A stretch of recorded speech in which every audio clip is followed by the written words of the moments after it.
because of lies is psychological torture. Playing recordings of those lies at your divorce hearing? That's justice. I'm Claire Thompson, 37 years old.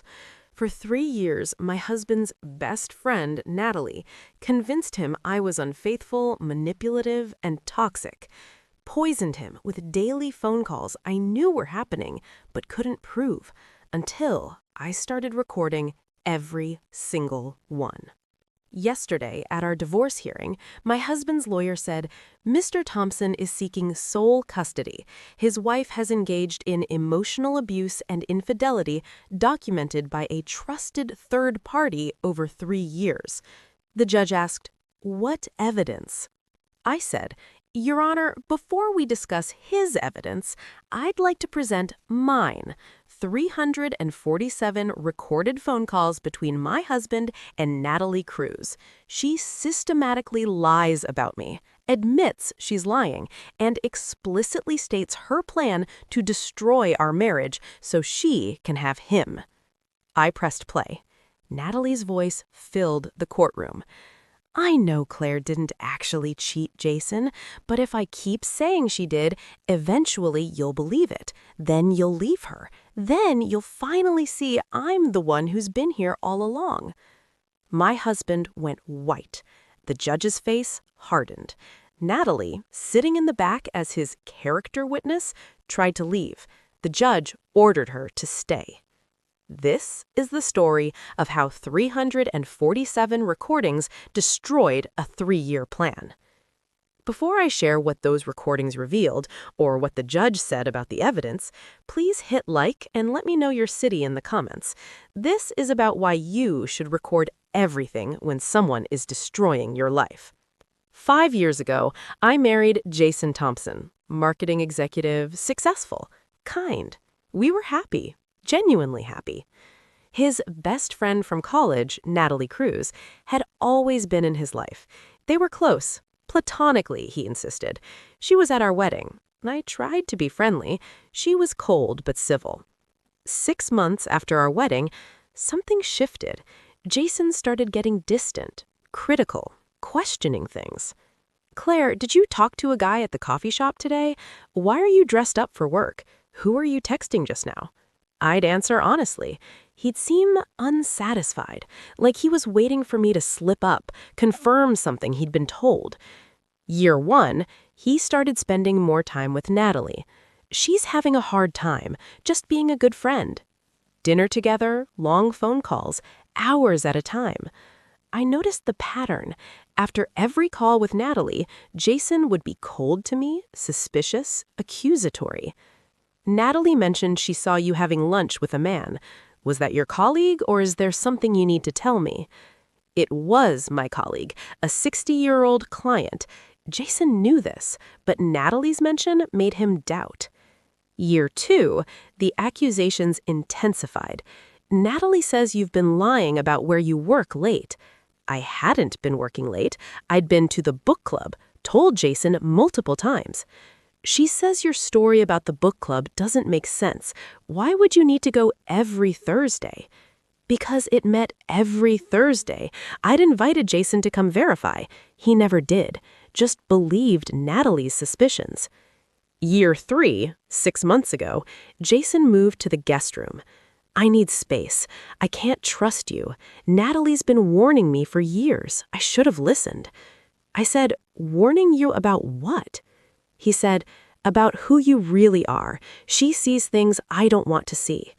I asked what things. He wouldn't specify, just said Natalie had documented concerns about my behavior, my faithfulness, my character.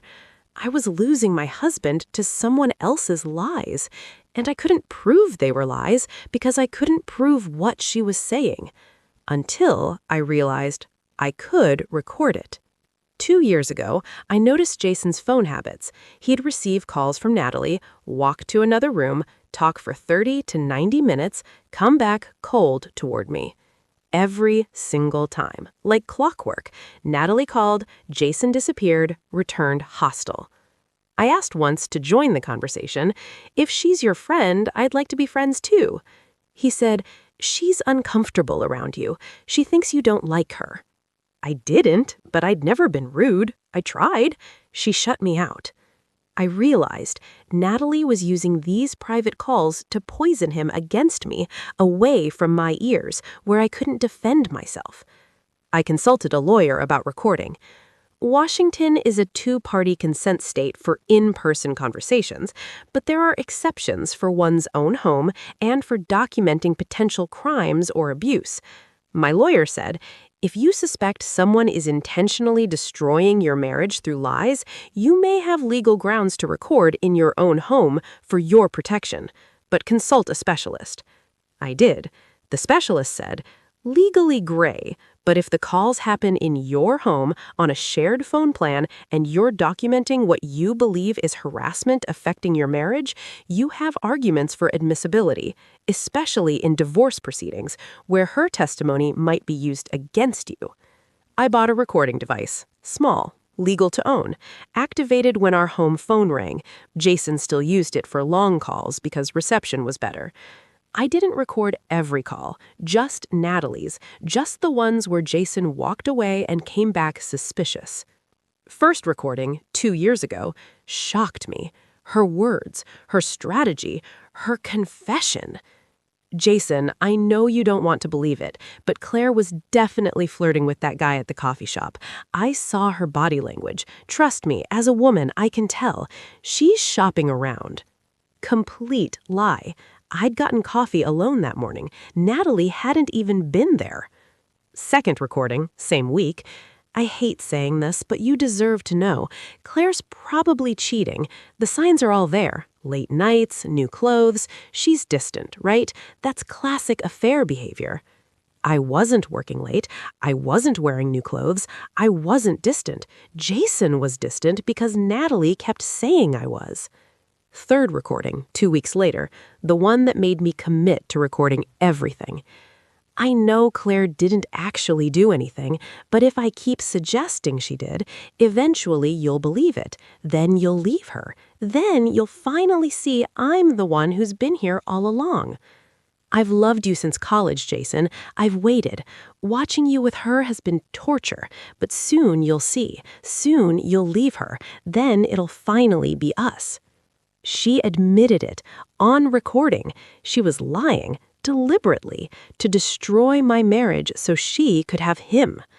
I recorded 347 calls over 2 years, saved everything, time-stamped, backed up to 3 locations. Every lie, every manipulation, every confession of her real intentions. 3 months ago, Jason filed for divorce. I can't do this anymore. You're not who I thought you were. Natalie's been right all along. I said, right about what? He said, about everything. Your lies, your cheating, your manipulation. She's documented it all. Documented how? He said, she's kept notes, observations. She's willing to testify. She's been a good friend to me through this. I bet she had. His lawyer filed papers requesting sole custody of our daughter, we have a 6-year-old, Emma, claiming I was emotionally unfit, unstable, unfaithful. Evidence? Testimony from Natalie Cruz, longtime family friend who has witnessed the respondent's concerning behavior over 3 years. My lawyer said, they're using her as a character witness against you. Can you counter her testimony? I said, I can do better than counter it. I can destroy it. I gave my lawyer the recordings, all 347. She spent 2 weeks reviewing them with a tech expert, verifying authenticity, then filed them as evidence. Exhibit A through Exhibit 347 recorded phone calls between Mr. Thompson and Natalie Cruz, wherein Mrs. Cruz admits to fabricating allegations against Claire to destroy their marriage. Jason's lawyer tried to exclude them. These recordings are illegal. Washington is a two-party consent. My lawyer argued the recordings were made in Mrs. Thompson's home on a shared phone plan, and she was documenting what she reasonably believed was ongoing harassment and defamation affecting her marriage and custody of her child. Additionally, Miss Cruz's testimony is being offered as evidence against Mrs. Thompson. These recordings directly impeach that testimony by showing Mrs. Cruz has been systematically lying.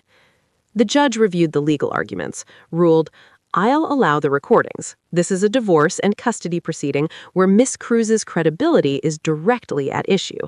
Mrs. Thompson has a right to defend herself against false testimony with evidence showing that the testimony is fabricated." The hearing was yesterday. Jason, his lawyer, Natalie sitting in the back as his character witness. Jason's lawyer began, "Your Honor, Mr. Thompson is seeking sole custody. His wife has engaged in emotional abuse and infidelity documented by a trusted third party over 3 years." The judge asked, "What evidence?" I said, "Your Honor, before we discuss his evidence, I'd like to